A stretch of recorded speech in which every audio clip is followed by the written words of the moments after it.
Bismillahirrahmanirrahim. Assalamualaikum warahmatullahi wabarakatuh. Alhamdulillah rabbil alamin wa bihi nasta'in ala umuri dunya waddin. Salatu wassalamu ala asyrafil anbiya'i wal mursalin sayyidina maulana Muhammadin wa ala alihi wa sahbihi ajma'in. Subhanaka rabbana la ilma lana illa ma 'allamtana innaka antal alimul hakim. Rabbi shrah li sadri wa yassir li amri wa hlul 'uqdatam min lisani yafqahu qawli. Allahumma inna نسألك علما نافعا رزقا طيبا عملا صالحا متقبلا اللهم صل وسلم على سيدنا محمد وعلى آل سيدنا محمد والحمد لله رب العالمين. Segala puji dan syukur kita panjatkan kehadirat Allah. Salawat dan salam kita sampaikan kepada Rasulullah sallallahu alaihi wasallam. Allahumma salli wa sallim wa barik alaihi. Jamaah Masjid Al-Hidayah, kita sudah berada di bulan Safar. Kita berada di bulan Safar. Besok atau lusa kita akan masuki pertengahan lah, hari-hari pertengahan bulan purnama. Kalau nggak salah mungkin hari Senin, Selasa lah. Mudah-mudahan kita bisa mengisi dengan amal-amal saleh kepada Allah Subhanahu Wa Taala. Salah satunya adalah dengan puasa sunnah ayyamul di Senin, Selasa, Rebu, langsung nyambung ke Kamis. Kalau yang niat puasa sunnah. Bulan Safar disebutkan dalam sebuah hadis Nabi, la adwa wala tiarata wala hamata wala safar. Tidak ada safar. Maksudnya apa? Ada yang menjelaskan bahwasanya dahulu ada pemahaman bulan ini bulan yang sial. Bulan yang sial. Sekarang aja masih ada orang memahami sial itu gara-gara waktu dan tempat. Kalau rumahnya itu lokasinya tusuk sate, tahu gak tusuk sate? Hah? Kan masih ada tuh. Kalau rumah lokasinya tusuk sate, kata orang rumah tusuk sate kurang bagus katanya. Ini beli ya itu kita beli satu strategis misalnya. Ada ini misalnya kayak keyakinan yang turunan dari keyakinan jahiliyah, kesialan, kesulitan, kesedihan dihubungkan dengan waktu dan tempat. Kita berlindung kepada Allah Subhanahu Wa Taala dari segala macam keburukan, dan kita yakin waktu dan tempat tersebut adalah semuanya baik untuk ibadah kepada Allah Subhanahu Wa Taala. Kecuali memang waktu dan tempat itu dilarang kita untuk ibadah kepada Allah. Selebihnya maka waktu dan tempat itu adalah bekal kita untuk beribadah kepada Allah Subhanahu Wa Taala. Jangan sampai gara-gara ada keyakinan yang demikian, yang seperti tadi yang dikatakan sial, kemudian Nabi Muhammad SAW menyatakan dalam hadisnya, la safar, nggak ada tuh dalam Islam keburukan dihubungkan dengan gara-gara waktu dan juga gara-gara tempat misalnya tersebut. Waktunya bulan Safar sebagaimana bulan-bulan yang lain adalah bulan yang Allah berikan kepada kita waktu untuk beribadah. Memang dia bukan waktu-waktu yang spesial, cuman bukan berarti dia menjadi waktu yang tidak bagus untuk ibadah. Kita tetap diperintahkan untuk ibadah kepada Allah Subhanahu Wa Taala.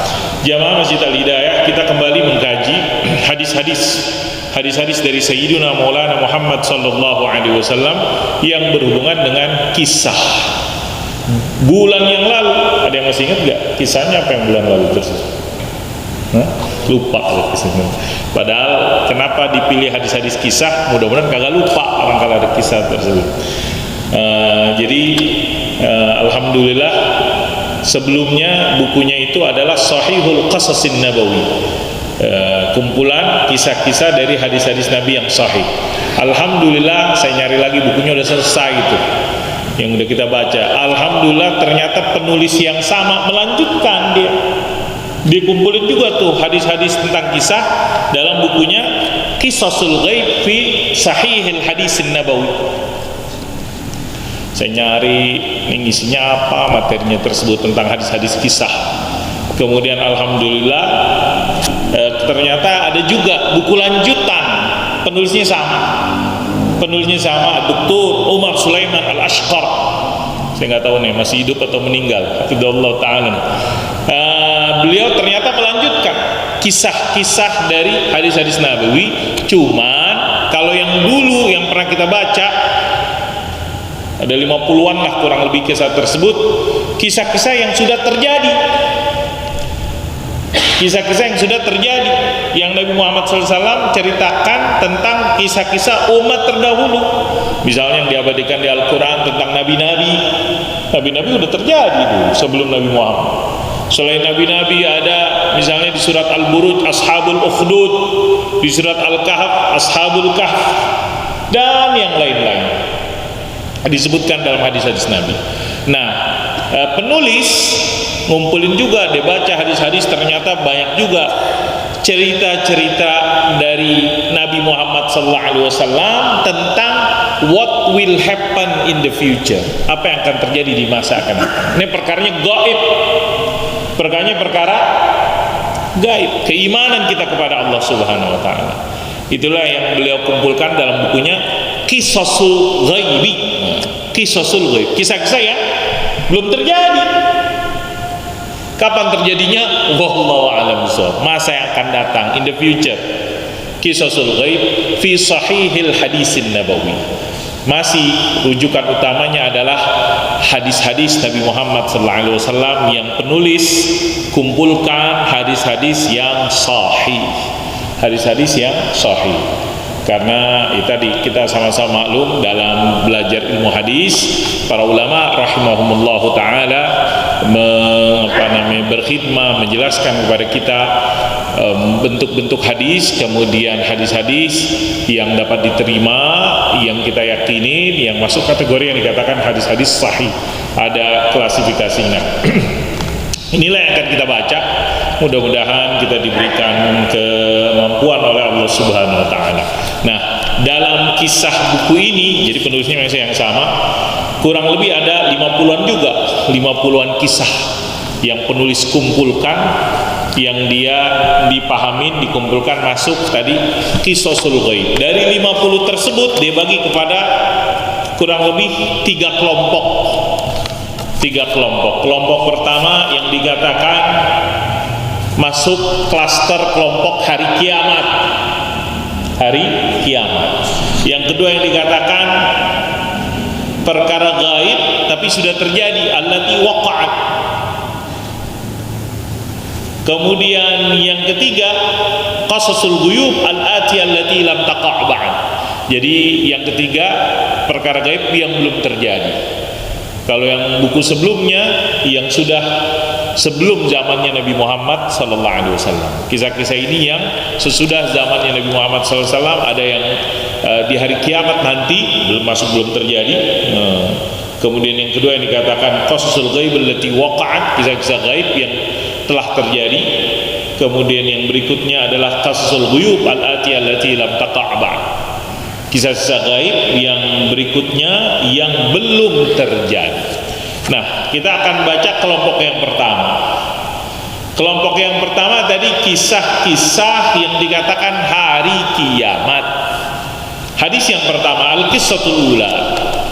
Kalau masih ingat, ternyata pas juga tuh bulan yang lalu, kalau masih ingat kisah yang dibacakan ternyata memang sama dengan urutan yang pertama dalam buku ini. Padahal di bulan yang lalu saya nggak merujuk buku ini, saya merujuk buku yang lain. Qadarullah, ternyata Allah katakan buku ini juga ternyata kisah yang pertama persis kisah yang sama yang pernah kita bacakan bulan yang lalu di majelis ini, yaitu tentang, kalau di sini kasih judul, kalau kemarin dikasih judul orang yang masuk surga terakhir, kalau di sini dikasih judul oleh Dr. Umar Sulaiman Al-Ashqar adalah wailaka ya ibna Adam ma aghdarak. Alangkah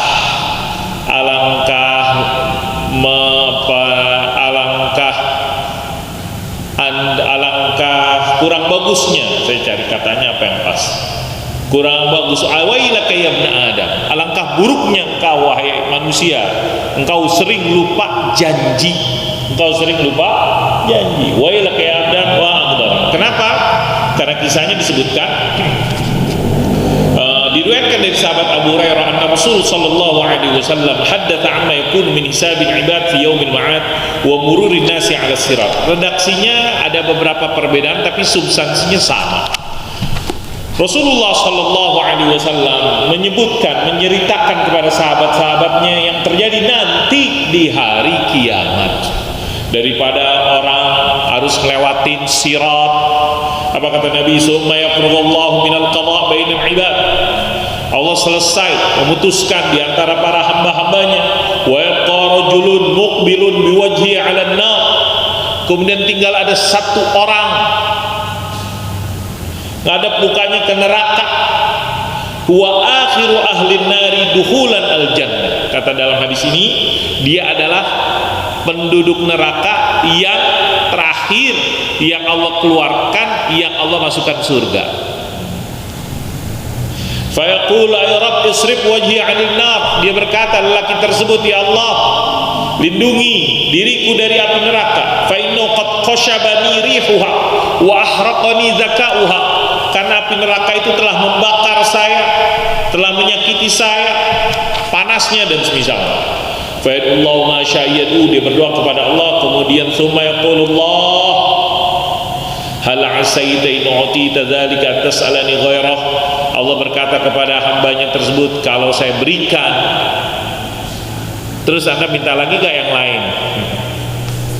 Kalau masih ingat, kata Allah, hal asaita in u'tita dzalika tas'alani ghairah, kalau saya kabulkan, apakah Anda akan minta lagi yang lain? Kata hamba tersebut, apa kira-kira jawabannya? Enggak ya Allah, saya enggak akan minta lagi. La wa izzatika la asal, enggak, saya enggak minta yang lain, saya cuma minta lindungi saya dari api neraka. Wa yu'ti rabbahu min uhud wa mawathiq ma syaa, bahkan dia berjanji kepada Allah, swear, bersumpah kalau bahasa kita sekarang. Kalau kita punya anak-anak kita membujuk kita, apa yang dilakukan? Benar, nggak minta yang lain lagi, benar, janji. Terus dia minta lagi nggak habis itu? Nah, kita tahu dah. Jangankan anak-anak kita juga kadang-kadang begitu. Dia bilang nggak akan seterusnya. Kemudian fa'asrifullah, Allah kabulkan, Allah lindungi dia dari api neraka. Fa'idha aqbala 'alal jannah, kalau kemarin pekan bulan yang lalu pohon kan, naik pohon diangkat dan seterusnya, di sini Allah lindungi dia dari neraka, diselamatkan, kemudian dia ngelihat surga. Wa ra'aha sakata masya Allah yaskut summa yaqul, dia ngelihat surga. Kalau tadi yang dilihat neraka, karena neraka udah bakar dia minta dilindungi, dia nggak minta surga, dia minta diselamatkan dari neraka. Setelah Allah selamatkan, dia ngelihat surga, apa dia katakan? Ya Rabb qaddimni ila babil jannah, ya Allah saya pengen dong dekat pintu surga. Fa yaqulullah alasta qad utita udaka wa matika Allah, kan tadi bilangnya nggak minta yang lain, mungkin bahasa saya. Kan tadi Anda bilang sudah kagak minta yang lain, mintanya cuma diselamatkan dari neraka. Kata Allah kayak gitu tuh di sini. Alasta qad a'taita uhudaka wa matika alla tas'alani ghairal ladzi u'tita abadan. Makanya kata Allah, wailaka ya ibn Adam, bener-bener dah inti itu anak Adam lupa janji. Bahasa saya tuh, bahasa kasarnya apa ya? Wailak itu ya, itu wailaka ya ibn Adam, wailun kan sial, teman-teman, mungkin bahasa kasar itu. Wailaka ya ibn Adam ma aghdaraka, bener-bener tuh Anda ingkar janji. Banyak yang ingkar janji. Sekarang lagi ramai, viral, menutup telinga, ma'agdaraka, engkau lupa janjimu, khianat dengan janjimu, lupa janji, ingkar janji.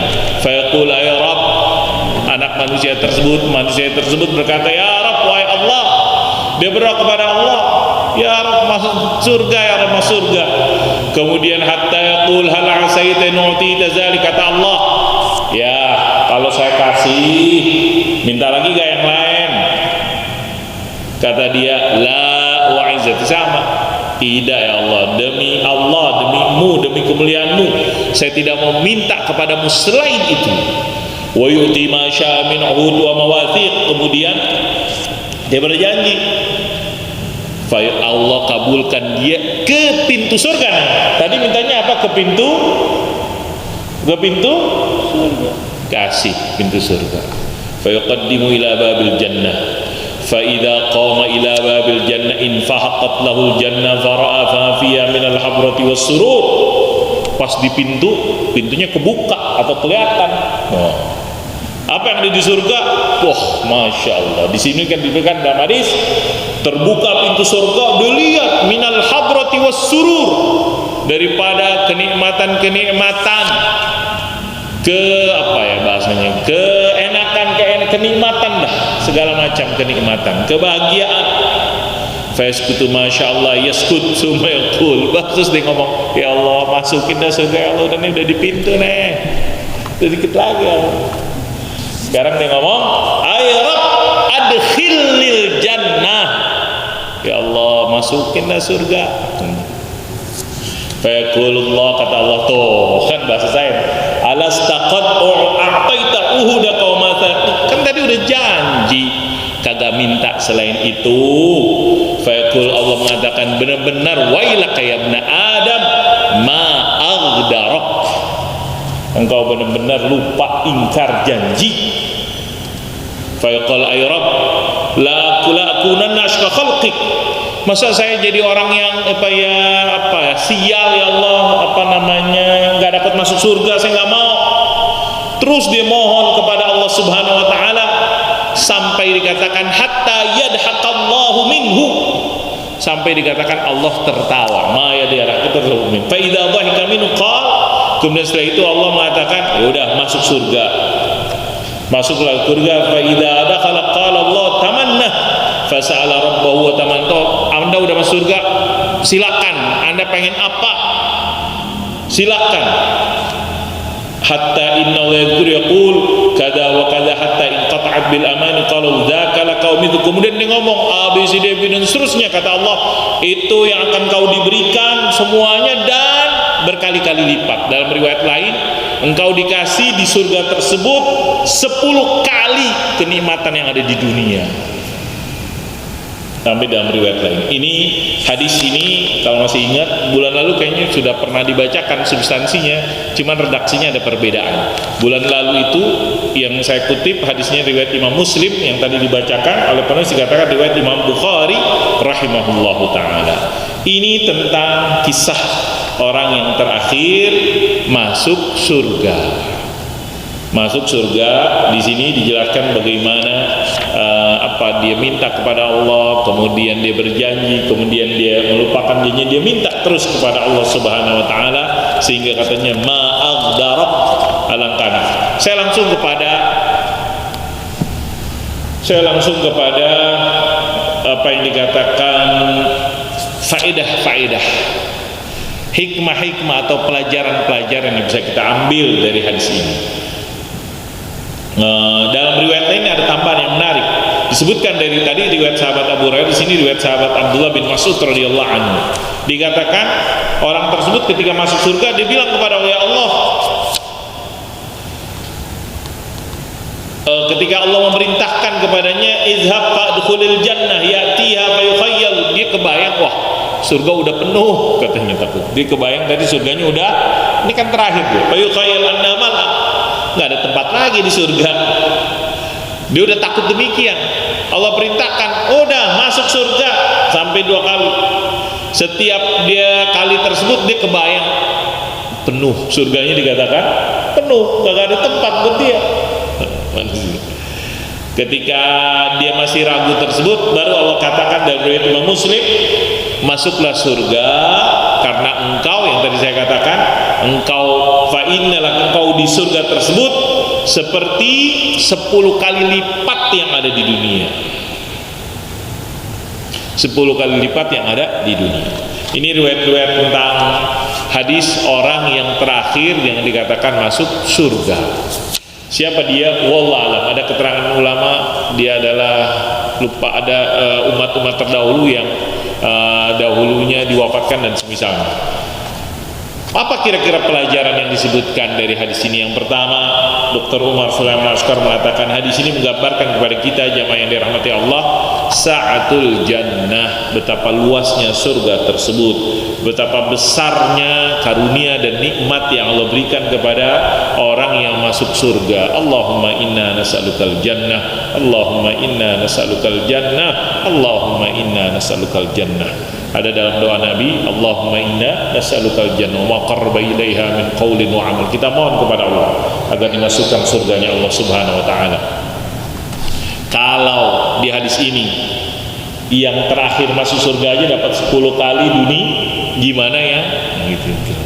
Ini gambaran orang yang terakhir aja dapat begitu besarnya nikmat yang diberikan oleh Allah Subhanahu wa taala. Bagaimana yang duluan masuk surga tersebut? Apalagi mereka-mereka yang ashabud darajatil ula, orang-orang yang kedudukannya tinggi. Shadaqallah ketika Allah mengatakan di dalam Al-Quran surat As-Sajdah, fala ta'lamu nafsum ma ukhfiya lahum min qurrati a'yun. Di sini kan pasti subuh Jumat bacanya surat Sajdah. Baca kan surat Sajdah imamnya? Kadang-kadang baca atau enggak? Nah, di surat Sajdah tersebut ada ayat fala ta'lamu nafsun ma ukhfiya lahum min qurrati a'yun jazaa'an bima kanu ya'malun. Enggak tahu kita apa yang udah dipersiapkan dari segala macam kenikmatan gara-gara amalan-amalan, balasan dari amalan-amalan yang dilakukan. Mudah-mudahan kita semangat untuk beramal-amal baik, kemudian balasannya di surga. Fala ta'lamu nafsum ma ukhfiya lahum. Ini pelajaran yang pertama, betapa luasnya surga yang dijanjikan oleh Allah Subhanahu wa taala. Dalam ayat surat lain kan arduhas samawat wasari ila maghfiratin min rabbikum wa jannatin arduhas samawati wal ard uiddat.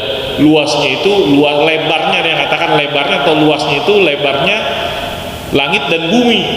Itu baru lebarnya doang, luasnya kayak gimana.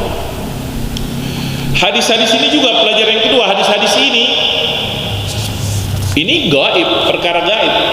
Terus kita mempercayainya, kenapa?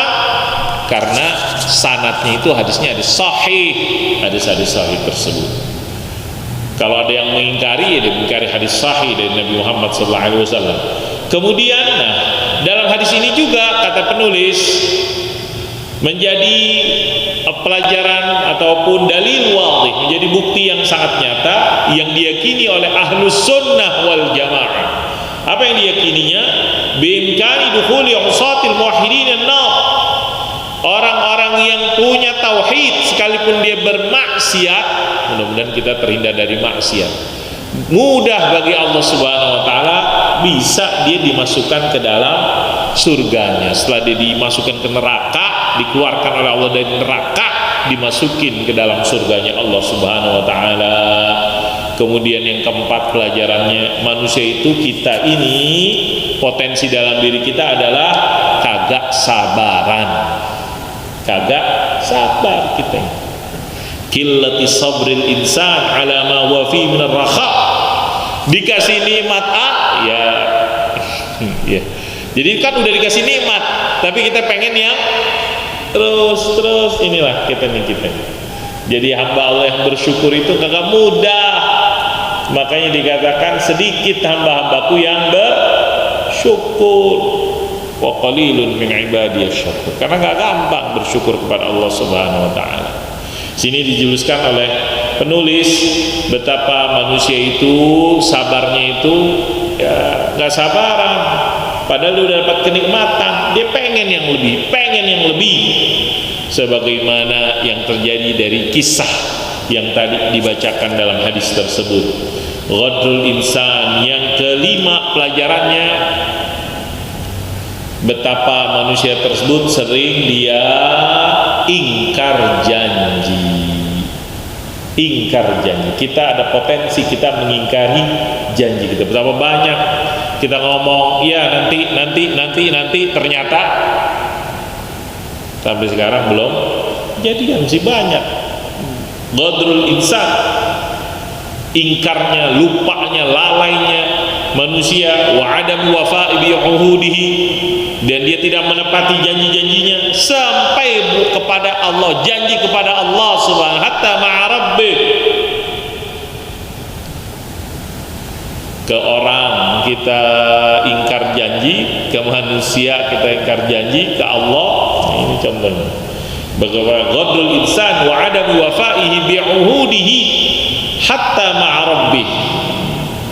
Dan Allah subhanahu wa ta'ala saking rahmat dan rahimnya Allah, kita dimaafin sama Allah, diampunin oleh Allah subhanahu wa ta'ala, karena Allah tahu gak sabaran kita ini orangnya kagak sabaran. Annau yara ma la qudratu ala sabri alaihi. Yang ini juga menunjukkan yang kena mada rahmatillahi bi'ibadih, betapa besarnya rahmat Allah kepada hamba-hambanya, dikabulkan doa-doanya tersebut, direalisasikan, diwujudkan keinginan-keinginannya, sebagaimana Allah mengabulkan kepada yang tadi lelaki tersebut, sehingga Allah masukkan dia ke dalam surganya Allah subhanahu wa ta'ala. Mada rahmatillahi bi'ibadi wastijabati du'aihim wa tahqiqi matalibihim. Kemudian tadi diminta, minimal ada 3 dalam hadis ini. Ya Allah, selamatkan aku dari neraka. Udah selamat, ya Allah, pengen lihat pintu surga. Udah ngeliat pintu surga, ya Allah, pengen masuk surga. Yang ketujuh, bayan ma'atallah ibn Adam min qudrat. Bagaimana menjelaskan tentang apa begitu besar pemberian Allah kepada anak manusia daripada kemampuannya tersebut. Terus hambanya tersebut memohon, meminta kepada Allah terus menerus sampai hatta nalan na'imal muqim, dia mendapatkan nikmat yang diinginkan. Kemudian di sini ada disebutkan kata-kata yadhak. Yadhak itu secara bahasanya tertawa. Yadhak. Di situ dikatakan dalam hadis Allah tertawa. Kayak gimana tertawanya Allah? Laisa kamitsli syai'un wa huwas samiul basir. Laisa kamitsli syai'un wa huwas samiul basir. Allah tidak menyerupai sesuatu dan dialah Allah as-samiul basir. Ada juga yang menjelaskan ya Allah berkuasa dengan kayak gimana. Jadi dalam hal ini minimal ada 2 pemahaman para ulama rahimahullah ketika ayat-ayat yang berhubungan dengan ataupun hadis-hadis nas-nas yang berhubungan dengan tentang sifatnya Allah subhanahu wa ta'ala. Ada yang mengatakan ya tertawa kita mengetahui, cuman kayak gimana ketawanya Allah, laisa kamitsli syai'un wa huwas samiul basir. Ada yang mentakwilkan dengan mencari mana yang lebih tepat karena ya kemampuan kitanya tersebut untuk memahami makna tersebut. Ini juga yang disebutkan dalam hadis tentang tadi, disebutkan dalam hadis yadhakullah ta'ala hatta yadhakallahu minhu fa idza dahika minhu qala lahu udkhulil jannah. Ini hadis yang pertama. Saya akan lanjutkan ke hadis yang kedua karena hadis yang pertama udah dibaca bulan yang lalu. Hadis yang kedua, kisah yang kedua. Kisah yang kedua juga tentang masih kisah hari-hari kiamat, kisah tentang hari kiamat. Hadisnya diriwayatkan dari Imam Bukhari rahimahullah ta'ala. Judulnya tentang Al-yawma a'sika ya Ibrahim. Al-yawma la a'sika ya Ibrahim. Kata Dr. Umar, dikasih judul tentang hari ini saya tidak menolak Anda wahai Ibrahim. Siapa yang ngomong gini? Bapaknya Nabi Ibrahim. Cerita Nabi Ibrahim dengan bapaknya ya. Kata sahabat Abu Hurairah radhiyallahu anhu dari Nabi Muhammad sallallahu alaihi wasallam, Nabi Ibrahim jumpa ayahnya. Yalqa Ibrahim abahu azar yaumal qiyamah ala wajhi azar qatratan wa ghabrah. Hari kiamat nanti Nabi Ibrahim ketemu ayahnya. Terus muka ayahnya tersebut ada bekas debu, tanah, kotor dan misal. Nabi Ibrahim berkata, alam aqul laka la ta'sini. Kan bukankah dulu wahai ayahku jangan nolak dakwah seruan saya. Fayaqulu abah, fayaqulu abuh. Bapaknya berkata, hari ini wahai Ibrahim, hari ini saya tidak menolak. Al-yawma la a'sik. Al-yawma, hari ini saya, dari kiamat nih, hari ini saya tidak menolak, saya tidak mengingkari. Fayaqulu Ibrahim, Nabi Ibrahim berkata, ya Rabb, innaka wa'adtani alla tukhziyani yawma yub'atsun, fa ayyu khizyin akhza min abil ab'ad. Nabi Ibrahim mohon kepada Allah, ya Allah, ya Rabb, ya Allah, Engkau janji kepadaku tidak akan menghinakan aku. Kata Nabi Ibrahim, innaka wa'adtani alla tukhziyani yawma yub'atsun. Kehinaan yang apakah ada kehinaan yang lebih hina daripada saya punya bapak kagak masuk surga? Mungkin sederhana demikian. Nabi Ibrahim masih mohon kepada Allah biar ayahnya masuk surga, diampunin oleh Allah Subhanahu wa taala. Kata Nabi Ibrahim, fayaqulullah apa ayat, ya Rabb, innaka wa'adtani alla tukhziyani yawma yub'atsun, fa ayyu khizyin akhza min abil ab'ad. Apa kata Allah? Apa kata Allah? Kata Allah Subhanahu wa taala, ya Ibrahim, wa yaqul Allah taala, inni haramtul jannata 'alal kafirin. Sungguh aku mengharamkan, kagak boleh surga buat orang kafir. Semua agama sama, ramai itu mereka. Berarti orang kafir masuk surga. Ya, hari ini keyakinan orang kafir, keyakinan kita umat Islam, Allah mengatakan inni haramtul jannata 'alal kafirin. Saya mengharamkan surga buat orang-orang kafir, kata Allah Subhanahu wa taala. Inni haramtul jannata 'alal kafirin, kata Allah. Summa yuqal ya Ibrahim, kemudian dikatakan kepada Nabi Ibrahim, ya Ibrahim, ma tahta rijlaik. Lihat tuh, di bawah kaki kamu ada apaan? Bahasa saya, ma tahta rijlaik. Ibrahim lihat di kakinya, fayanzuru fa idza huwa bidibkhin multatakhin fayu'khadhu biqawaimihi fayulqa finnar. Nabi Ibrahim lihat di kakinya ada apa namanya, hewan sembelihan, tahu apa, saya belum ada az-zaiqa, kemudian dia tersebut diambil, hewan tersebut dilemparin ke neraka, fayulqa finnar. Ini hadisnya segitu doh. Hadisnya diriwayatkan Imam Bukhari dalam kitab Hadits al-Anbiya wa takhadha Ibrahimu khalila. Nah, jamaah yang dirahmati Allah Subhanahu wa taala, apa keterangan daripada hadis ini? Hadis ini menjelaskan, kata penulis, Nabi Ibrahim ketemu bapaknya. Nabi Ibrahim Khalilur Rahman, kekasihnya Allah Subhanahu wa taala. Kemudian di hari kiamat, jadi di hari kiamat kita bisa ketemu tuh, kita punya keluarga sebagaimana Nabi Ibrahim ketemu ayah. Dan Nabi Ibrahim, sebagaimana Nabi Ibrahim itu orangnya apa ya? Di dalam Al-Quran dikatakan awwah, mohon, awwahun halim. Nah, di sini disebutkan Nabi Ibrahim masih sangat perhatian, masih menginginkan, sebagaimana di dunia dia menginginkan, pengen bapaknya, ayahnya dapat petunjuk. Di dunia kan ketika dinasehatin bapaknya menolak, bapaknya tetap percaya kepada agama nenek moyang. Disebutkan di dalam surat Maryam, wadhkur fil kitab Ibrahim innahu kana siddiqan nabiyya idh qala abi ya abati. Di Al-Qur'an nih, cerita Nabi Ibrahim di Al-Qur'an termasuk banyak. Salah satunya yang disebutkan di surat Maryam ayat 41 sampai 46. Katakan ketika Nabi Ibrahim itu berkata kepada ayahnya, ya abati lima ta'budu ma la yasma' wa la yubsir wa la yughni 'anka syai'a. Kenapa kau menyembah yang enggak mendengar, yang enggak melihat, kagak dapat membantu Anda? Wahai ayahku, inni qad ja'ani minal 'ilmi ma lam ya'tika fattabi'ni. Wahai ayahku, ikutin saya, dengerin nasihat saya.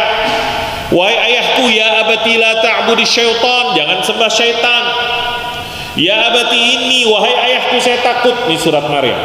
Inni akhafu an yamassaka 'adzabu minar rahman fatakuna lisyaitani waliya. Ini nasihat-nasihat Nabi Ibrahim kepada ayah. ayahnya, diabadikan dalam Al-Quran. Apa kata ayahnya? Araghibun anta an alihati ya Ibrahim.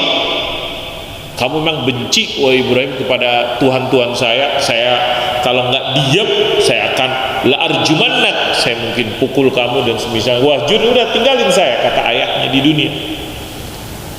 Itu di dunia Nabi Ibrahim udah maksimal. Yang dikatakan itulah keadaan bagaimana dialog Nabi Ibrahim dengan ayahnya di dunia. Sekarang nih Nabi Ibrahim ketemu ayahnya di mana? Kiamat, hari kiamat. Ayahnya udah membuktikan benar gitu kan. Dikatakan dalam hadis ada bekas-bekas dia kotor mukanya dan seterusnya. Udah tahu nih, udah mati, udah dalam neraka tersebut. Sehingga dia berkata, udah masuk waktu Isya. Kemudian dia berkata, "Fal yawma la a'sika ya Ibrahim." Makanya tadi sekarang wahai Ibrahim, saya enggak menolak. Saya enggak menolak Anda.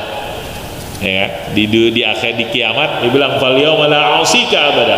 Dan Nabi Ibrahim yang dikatakan dalam ayat adalah seorang yang dikatakan awwahun halim. Seorang yang memohon, yang lembut, yang sangat santun, yang sangat sayang dan tersebut. Sampai di hari kiamat tersebut, saking Nabi Ibrahim itu orang yang halimun, dia mohon kepada Allah Subhanahu wa taala. Di surat Asy-Syu'ara Nabi Ibrahim mohon kepada Allah, wala tukhzini yauma yub'atsun yauma la yanfa'u malun wala banun. Di surat Asy-Syu'ara. Makanya kata Ibrahim tadi di dalam hadis, ya Allah jangan hinakan saya tersebut. Kemudian kata Allah, wahai Ibrahim, inni haramtu, saya haramkan surga kepada orang kafir. Dan ini jelas, tegas Allah Subhanahu wa taala.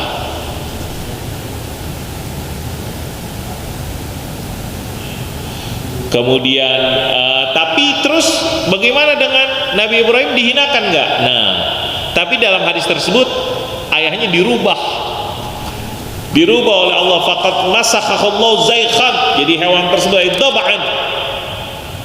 Ketika Allah mengatakan lihat di bawah apa engkau punya, kaki tersebut, dia lihat hewan yang kotor, yang berumuran kotoran tersebut, sehingga Nabi Ibrahim ya udah nggak ngelihat, wah, hilanglah rahmat di dalam hati Nabi Ibrahim. Kemudian dia meyakini bahwasanya surga bukan tempat kotoran tersebut. Kata penulis, ayahnya Nabi Ibrahim telah berlumuran kotoran tersebut dengan kesyirikan, najis-najis yang syirik. Kesyirikan kesyirikan itu adalah perbuatan najis yang kotor, daripada dosa-dosa yang kotor. Maka tempat kotoran-kotoran tersebut adalah di neraka. Na'udzubillahi minal khizyan. Nah, ini singkat daripada hadis tersebut, sehingga disebutkan oleh penulis pelajaran yang dapat diambil dari kisah ini. Pertama, mungkin kita itu berjumpa dengan keluarganya di hari kiamat. Di hari kiamat mudah-mudahan kita dikumpulkan dalam surganya Allah Subhanahu wa taala. Orang yang kafir di hari tersebut udah sial dah, buruk dah keadaannya tersebut, hina dan seterusnya. Kemudian yang ketiga, tadi kata bapaknya Ibrahim apa? Sekarang saya mau dengerin engkau wahai Ibrahim. Al-yawma la asik. Di dunia kagak percaya kepada Nabi Ibrahim. Di hari kiamat percaya kepada Ibrahim. Tapi apakah bermanfaat? Gak ada manfaatnya beriman kepada Allah kalau sudah hari kiamat. La yanfa'ul iman yaumil qiyamah. Sebagaimana tidak bermanfaat juga syafaat Nabi Ibrahim, udah mau nolongin cuma selesai udah. Tidak bermanfaat syafaatus salihin. Kemudian Nabi Allah membuktikan janji kepada Ibrahim tidak dihinakan di hari kiamat tersebut dengan dirobah ayat tersebut kepada hewan tersebut. Fala ya'rab ba'da hadza ahadun an hadza la, sehingga orang kagak tahu ini hewan adalah ayahnya Ibrahim. Itu maksudnya ke situ. Nabi Ibrahim minta qudratu rabbil ibad, gampang bagi Allah Subhanahu merubah hambanya menjadi hewan tersebut. Dan di sini hewan tersebut yang dikatakan an-nadab hayawanun ahmaq wa azar kana kadzalik. hewan yang bodoh dan semisalnya. Hadza billahi taufik. Demikian yang bisa saya bacakan, semoga ada manfaatnya. Bismillahirrahmanirrahim. Alhamdulillahirabbil alamin. Allahumma shalli wa sallim ala sayyidina Muhammad wa ala ali sayyidina Muhammad. Allahumma anfa'na bima 'allamtana, 'allimna ma yanfa'una warzuqna 'ilman yanfa'una. Na'udzubika ya rabb min ilmin la yanfa', qalbin la yakhsha', nafsin la tashba' wa du'ain la yusma'. Ati anfusana taqwaha, zakkiha anta khairu man zakka, anta waliyyu wa mawla ya rabbal alamin. Rabbana atina min ladunka rahmah wa hayyi' lana min amrina rashada wa hayyi' lana min amrina rashada. Rabbana atina fid dunya hasanah wa fil akhirati hasanah wa qina adzaban nar. Shalli wa sallim wa barik ala sayyidina Muhammad wa ala ali sayyidina Muhammad walhamdulillahi rabbil alamin. Subhanakallahumma wa bihamdika asyhadu an la ilaha illa anta astaghfiruka wa atubu ilaik. Assalamualaikum warahmatullahi wabarakatuh.